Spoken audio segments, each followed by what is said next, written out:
Thanks for agreeing to do the Teacher Spotlight with us. You're welcome. Thanks for asking me. Cool. I'd also like to give a shout out to Lexie Tubell, senior at James Clemens. Hi, Lexie. The new intern at Central Office with us. She's helping us today, so just wanted to give her a shout.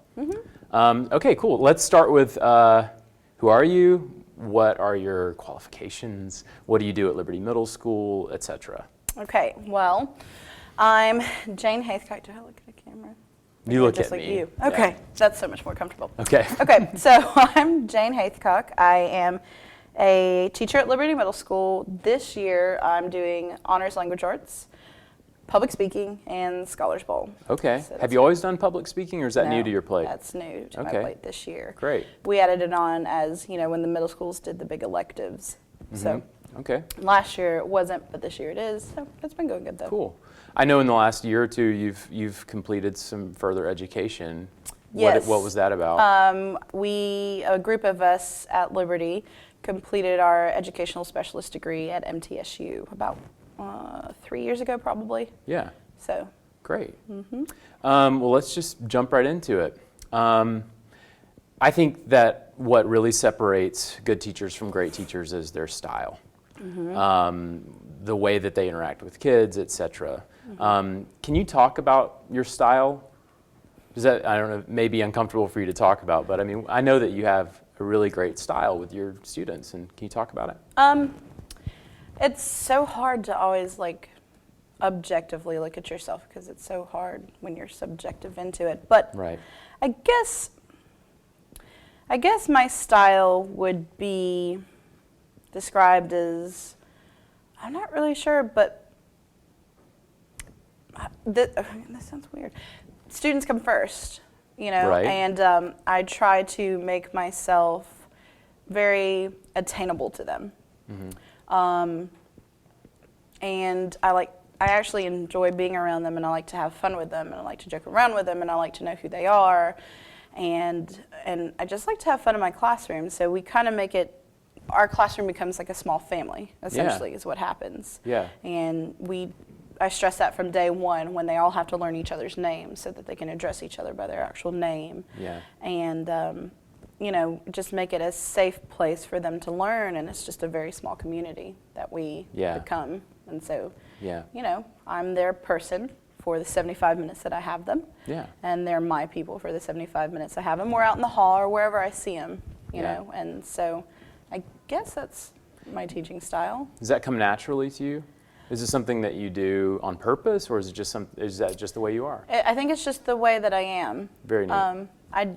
It's not something that I've really had to work at, but, not saying that, everyone's different. Yeah. So it's just something that comes natural to me. It's just to make it not completely democratic, because we still have to be authoritative figures or whatever, but just to have more of a community feel. Yeah, absolutely. Well, speaking of everyone being different, I think something that Madison City's been focused on for a while, but the idea of partnerships with other teachers and with other educators in our district and outside of our district. Can you talk about how you've partnered, or what it's like to partner with other teachers or anything else, or who are your favorites? Who do you like to partner with? Right.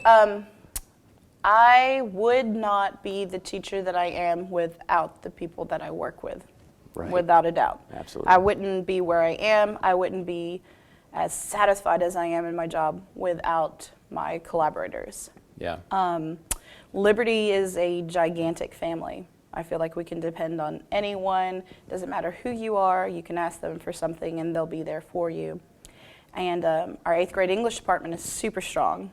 We're like a small family. And then, of course, when you get into the very specifics of, Stephen Mathis, obviously, an English teacher here, Amber Johnson, another English teacher here, you. So those are my steadfasts. Yeah. The ones that I know philosophically we align, we bounce ideas off of each other, we make each other better, we push each other to be better. Yeah. We challenge each other to think outside of the box, or think of a bigger picture, or zone in and think of a smaller picture. Right. And that's like a 24/7 deal with you guys, right? I mean, it doesn't stop. Doesn't stop. But it also happens during school. I know I've seen instances of you switching classes with Mr. Mathis or other people, and can you talk about sort of why you would do that? What is it that makes that make sense to you? Well, when I'm thinking of something specifically, it was that year when we didn't have advanced versus regular versus inclusion, you know. Right.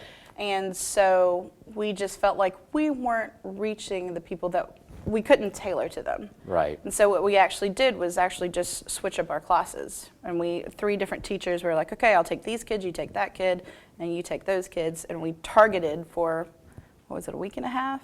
Something like that, maybe 2 weeks. Yeah. And it really made sense to us. And then it just makes sense, you know, that even though, you know, my classroom's a community, I'm not going to reach everyone. Yeah. You know, they might be cordial to me and they might like me, but they might get along better with Steven, or they might get along better with Ambra, Right. or they just reach them in a different way. So Yeah. it just makes sense to me to switch it up. And I'm guessing that having the support of the administration at the school and having that community feeling of the school sort of empowers you guys to do Absolutely. that. Without that, it would be really challenging to pull that off. Absolutely. Mr. Brown, our principal, we are never afraid to approach him and ask. He listens to us. I mean, I can tell that he really listens to us when we talk to him. Yeah. And he evaluates it, and you can see his wheels turning. Yeah. And I can tell. I've seen those wheels turning. I know. It's a unique look that he Right. has. Yeah. And I know the first thing he's thinking is the impact on the students. Yeah. When, you know, he's like, oh, I don't know, that's kind of different and that's kind of out there, but he's like, oh, okay, I see the value for the students. Yeah. So. Cool. Well, speaking of students and of partnerships, let's go there. What does it mean to you to partner with your students? I think a lot of times the larger educational community, when they think of partnerships, they think of peer-to-peer, you know, coworker to coworker, and that's huge. But, you know, especially who opened my eyes to that was Mark Prinsky, author of Teaching Digital Natives. It's all about partnering with the student. Can you sort of talk about what that feels like and looks like in your classroom? What does that mean to you to partner with your students? Absolutely. To partner with your students is basically, like I said, to make yourself accessible, but we have to remember that the students have to kind of drive their journey. They have to drive their learning experience. Yeah. So you make yourself a resource, and you kind of let them take the lead, and you're their coach. You know, and so you kind of see where they need to go along the way. And, you know, I guess another thing about how I do things in the classroom is I never really know what I'm doing 2 days out. Right. You know, because it's constantly got to change. You've got to see how your class is reacting, what they're good at, what they're not good at, what Sure. they need more help at. You know, and so You got an end goal in mind, like You've you got know an end where goal. the destination is. Right, exactly. Yeah, but the from path their- has to evolve Right, over time. Right, something that you think they would get in a day could end up taking 7 days. Right. And so that's what really is partnering with your students and empowering them to take charge of their own learning. Yeah, absolutely. I think traditionally educators sort of have lesson plans in mind, day by day or minute by minute even. Right. And that's something I really love about the idea of unit plans, is that it allows some flexibility Right. for day-to-day interaction and for Right. strategies to evolve. Cool. So this one, you know, I know we've talked about this for years now, and it changes every day. But when it comes to the United States or to the state of Alabama, what do you think we're doing wrong? Not that it's broken, but I mean, we can always improve, you know? Right. What do you think are sort of the biggest things, or the biggest thing that we need to sort of look at differently or change? So, looking at education as a whole, looking at the institution of education, you know, our society, we love to lament about all the problems, about whether they're actual political problems or whether they're culturally how we treat each other, or what we think about certain things, or the things that we argue over that aren't important. Or if you trace back, if you try to figure out the why, if you can trace everything back and just keep going down the line, ultimately it comes down to not necessarily education, such as did he learn his nouns or his prepositions, Right. but the critical thinking skills that that a good education should have equipped them with. Right. The empathy that an education should have equipped them with. Like, okay, Yeah. maybe I don't believe this way, but how would it make someone else feel? Sure. And the awareness, the cultural awareness of those things. So the fact that the foundation, the block one, ultimately comes down to education, Yeah. and we're the first ones cut. We're the first ones dipped into. We're Yeah. the first ones that are like, okay, we can take from this. Yeah. And plus, and maybe the realization that not everybody realizes that education is the foundation. And so we focus on so many other things, Right. you know, and I'm putting you on the spot here, but I mean, do you think that that's something that stems from detachment from the institution of education Yeah. as people age out of it? yeah, that's exactly what I was thinking. That was my next thought, is that people are so, you know, gung-ho about it, or so aware while their kids in school, Yeah. or while they're in school, and as Right. soon as, you know, Everybody's an activist, right? When their as soon kids as are, it's yeah. not applicable, you know, it's like, oh, Yeah. even though, I mean, as a generation as a whole, as people, we should take care of each other and realize how important that's going to be to everyone all the time. Sure. Yeah. So, Kind of shifting gears here, I'm really excited to be interviewing you because when I started in Madison City 5 or 6 years ago, you know, it's easy to feel like an island when you first start out, and I know a lot of new teachers hopefully will be watching this, and so hopefully they'll learn from this that they're not islands at all. There were a few teachers that really sort of took me on, and I remember you guys came to me day one and made a joke about, Me and I don't even Andra? remember what I don't even remember what it was. Had something to do with barbecue. it had something to do with That was the low-hanging barbecue. fruit for Yeah, you guys because that's all you knew obviously. about me at the time. But I mean, but that was breaking the ice, and it was really important for me. But so I know that we've been through a lot, and I know that we've grown a lot. I mean, I feel like I was a child 6 years ago. I had no idea what I was doing.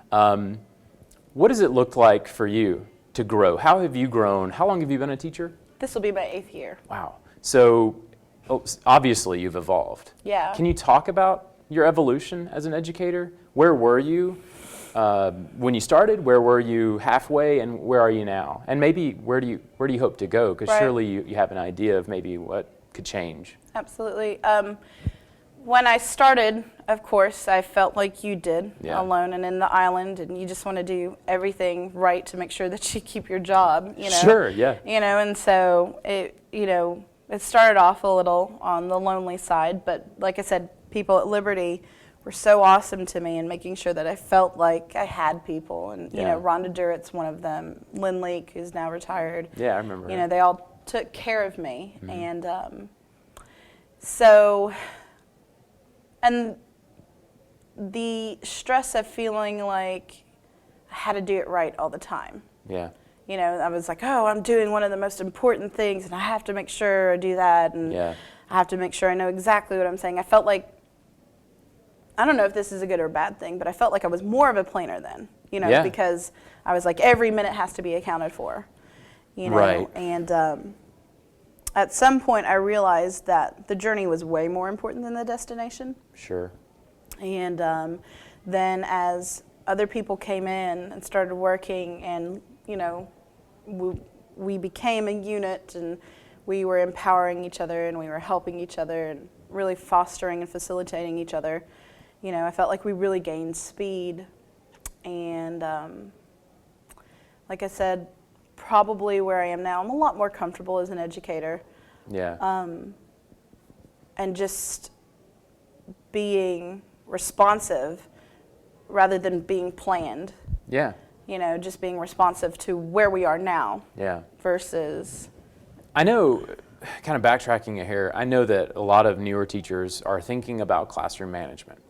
I know, what is it, the First Days of School or whatever, Right, Harry Wong. the Wong book. I mean, that's something that's, you know, pretty common for new teachers to read. Do you feel like your classroom management, and I put that in quotation marks because I think some teachers have less of a classroom management plan and more of sort of a class culture Yeah. that can help them. And I think, what's his name? I forget his name, but non-coercive discipline is sort of the concept. Has that evolved for you? Oh, for sure. Yeah. Because, you know, as a new teacher, we're told you need to have a classroom management plan. Yeah, exactly. You know, and I did it. I had the behavior sheets. I had the, you know, contracts that they would sign and everything like that, because I was always so worried about what happens when it goes wrong. Right. You know, that you don't worry so much about the first of making sure that it just doesn't go wrong. Yeah. You know, and I think, you know, with our class culture, you know, I've never had any real issues. I've had one student in my 8 years that tiptoed the line of wanting to tell me to shut up one time. Yeah. I don't even think he did it. Yeah. You know. But you could tell he wanted to. Oh, I know he wanted to. Sure. Yeah. And but it's just about, like I said, you know, just ensuring them that that's not what you want. You're not out there to get them on that contract, or you're not out there to creating a safe place for them. Absolutely. To succeed or fail. Right. I mean, I want to have a good time in class. Sure. So I'm going to have the attitude of where I want to have a good time in class. Yeah. And the kids usually respond accordingly. Sure. You know, of course everyone has their bad days. I have my bad days. Yeah. And middle school's middle school. And middle school's middle school. No matter what. But for the most part, every day's a good day. Yeah. That's you know? awesome. So, I mean, I might be eating my words at some point later on down the line, you know, but. That might be the title of this Teacher Spotlight. Every day is a good day. day. Yeah. So last question. Okay. I know we've talked about a lot, but what have we not said? What do you need to say to the larger educational community that we haven't said yet? Okay, this is hard. To, I guess, remember who your constituents are, or who you're accountable for. Right. It's like Stephen said, it's a trickle-down effect. So, like, you know, administration, remember that your teachers are out there. We're doing the grunt work. We're actively responsible for 100 kids' education for that year. Yeah. You know, and accordingly, teachers are responsible for their students' learning for that year. And so just valuing and empowering and recognizing that person, it's such a powerful thing. Yeah. You know, anytime like anyone in administration notices me or says, good job, or like, hey, I know you, it's like, oh, you do? Yeah. You know, and it's a great feeling, just like we use positive reinforcement for our students. Yeah. You know, it's just, if we all remember to value each other and tell each other that they're appreciated. And trickling all the way down, Absolutely. that students are responsible and accountable for themselves. They're people. And they should be valuing themselves. They're actually, Yeah. They're the whole reason we're here. Right. You know? Yeah. And they're pretty cool little people most of the time. Yeah, they are most of the time. So. Absolutely. Well, this has been really great, Jane. Thank you very much. You're I'm going to shake welcome. your hand now. Thank you, Daniel. Absolutely. Thanks a lot.